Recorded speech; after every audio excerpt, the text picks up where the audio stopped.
বাজারে তরি তরকারির যা দাম, কোনো তরকারিতে তো আর দেওয়ার মতো না। তা সব কিছু চিন্তা ভাবনা করে দেখলাম বাড়ি একটা ক্ষেত করে ফেলি।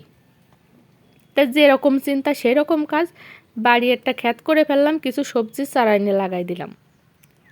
তা শুধু সবজির চারা লাগাই থুয়ে দিলি তো হবে না, চারাগুলোরে তো আবার খাবার দেওয়া লাগবে। খাবার ছাড়া বড় হবে কি করে? তাই বসে গেলাম খাবার তৈরি করতে। এই জায়গায় আমি 2 কেজি সরিষার খোল নিয়েছি।